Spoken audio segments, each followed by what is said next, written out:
Hi and welcome to Junk Journal number Junk Journal with me, number 58. So for this one, I'm actually not working on a page, but between two pages. I have received this wonderful little folder made out of these file folders with tabs on them from the lovely Maud. Thank you again so much for those. I love them. And I wanted to actually use one of them. She had sent me a few that I could decorate myself, but unfortunately for this current journal they are a bit too small, so I thought I would just take the inspiration from that and make my own that would fit into my current journal. And I'm also very much inspired by the lovely Tracie Fox, and I will link her video below. So she calls them removable page dividers, and I'm doing it similar to how she's doing, but I am sort of also trying to do my own thing. So I'm starting off by picking out some cardstock, which is fairly neutral in the colors that I could use good as a background. This particular paper pad, I actually don't remember where I got this from. It might have been a gift. I really don't remember. But just, you could take anything, and they don't even have to be two of the same. Just take anything you like, and they could be colorful as well. I'm just trying to go for a more vintage and muted style. And here I'm just measuring the width, and I'm adding about a centimeter to the width of the page so that the tab would stick out from the page. So I'm just checking, and I see it's a little bit too wide still, so I cut it down some more. I'm just cutting both at once. And now, as a guide, I decided to use an old file folder that had already cut up a lot, but it was great to trace the shape of this tab that's sticking out. And I'm sorry, I'm a bit out of frame here. So I'm just tracing that, and since the tab on that file folder was too long for what I wanted, I just moved the paper down to draw it in that as tall as I wanted that tab to be. So I just cut that out, and I traced it on the second one since I wanted to do it back to back, and I realized I drew it on the wrong side because of course they're going to be back to back, so I have to make sure that it's on the right side. And now I'm just cutting around that as well. Yeah, and now it matches, so I'm just gluing those together.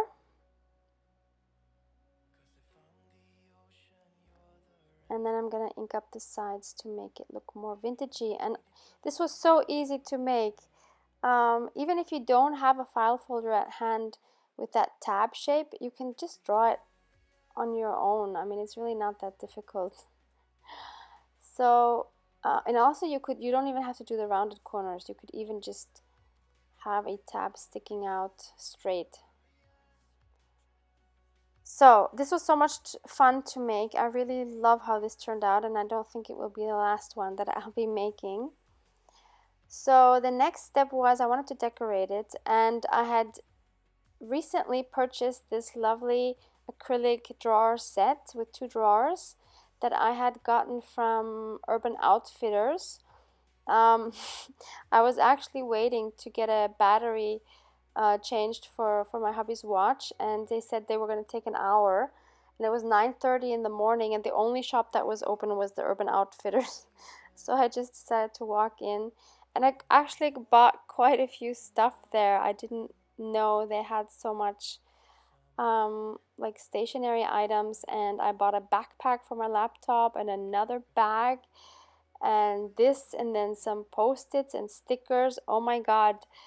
I actually held back. There was a lot more than I could have bought, but yeah, I was lucky. This acrylic drawer was of course for makeup, and but it works perfectly for the ephemera, and it was originally 22 euros, which I thought was pretty expensive. I mean, all of their stuff I think is pretty expensive, and it had a few tiny scratches on it, so I negotiated with the manager and he marked it down to 14 euros. So I was very happy, and then yeah, so I had to buy it. I'm very happy with it. So now I chose my two images that would be the focal point for the front and the back. So this is going to be the front. And here I'm just cutting it straight because these are cutouts from a vintage botanical book. So I had just originally cut it out with scissors, and that wasn't very straight, so I just wanted to make sure the edges are straight. So that's going to be the one for the back side, and this is the front side. So here I'm just inking everything up and playing around with the layers for my background for this.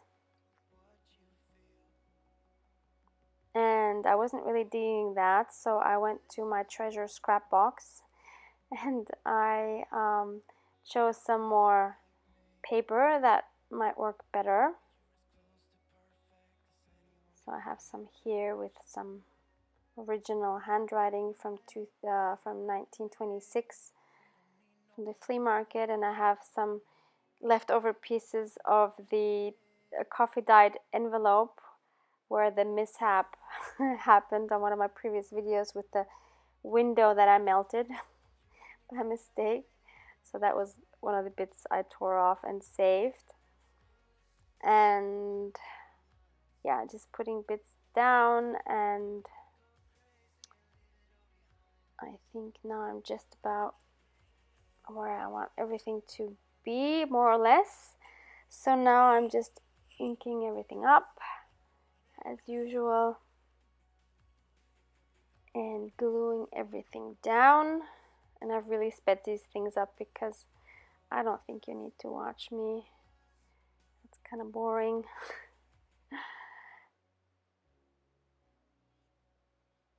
Yeah, and then I noticed there was still a little spot open, so I added another piece that I had stamped on, kind of like a vellum, but not really. Yeah, so I was happy with that. And then I wanted to add some cheesecloth underneath the focal point.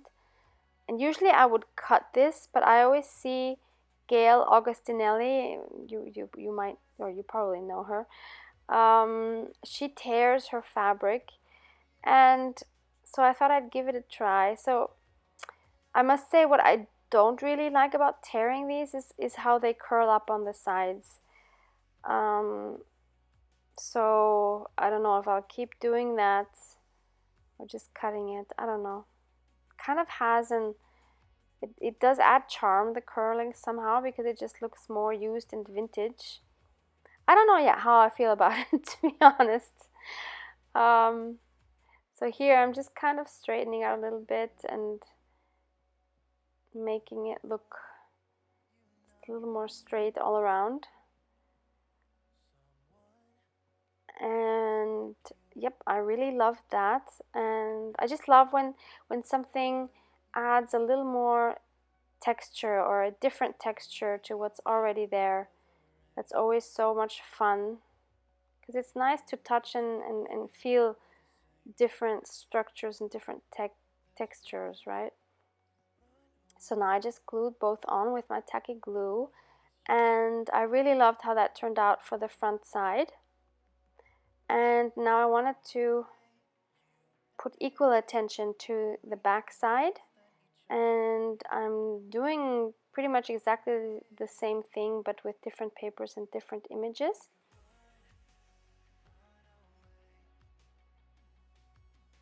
And it makes me so happy to use some of my scraps, although they will never get less. It's still a good feeling to kind of think like, oh, I'm reusing things. Okay, so inked everything up, glued everything down, or am gluing everything down. I cut some of that out because it's just too boring. Doing the same thing with the cheesecloth again.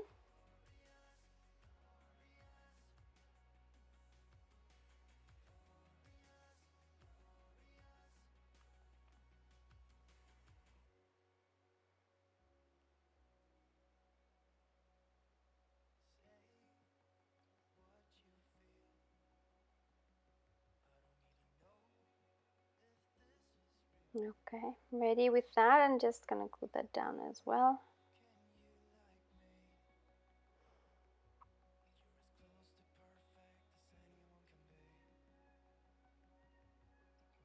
Okay, both sides finished. Love that a lot.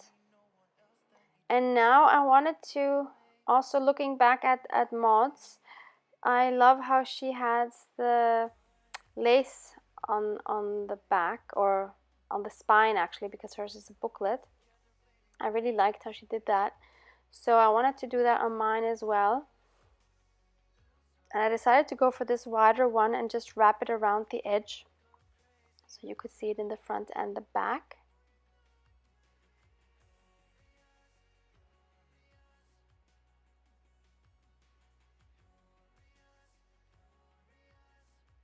So I'm just cutting it to the right size, and then I'm just gonna use the same tacky glue which I had just put in a smaller bottle with a smaller nib. I'm just trying to glue that down. That was a bit tedious. And I did cut some of that out because that took quite a while to get all the glue in the right places. So now I'm just going to try to fold that over and make that fit.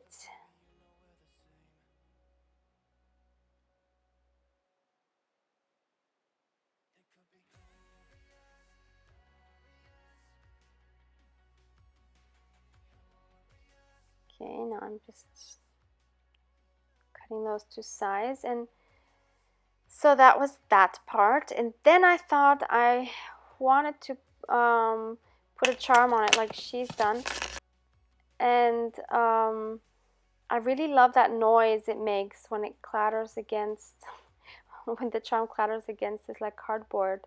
So I really wanted that, and so I thought I would put something on the tab. And so here I'm getting out my little box, which is a jewelry box actually, where I have all my little pins and charms. So I got out a bulb clip, and now I'm getting a jump ring, and I'm going to take out one of my cute little fairy charms.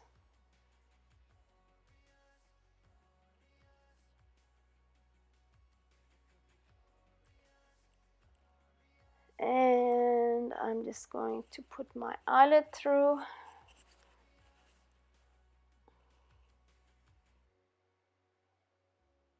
I really love how that eyelet looks through a tab like that. And so now I just put the jump ring through there and into the bulb clip, and I put that through, but I wasn't really loving how that was hanging there, because it was kind of more dangling to the sides and it wasn't really staying where I wanted it to stay. But I wanted to give it a try and put it in my journal and see how that would work. I mean, it would have been okay. I like how the charm was hanging out like that, but it just wasn't exactly what I wanted.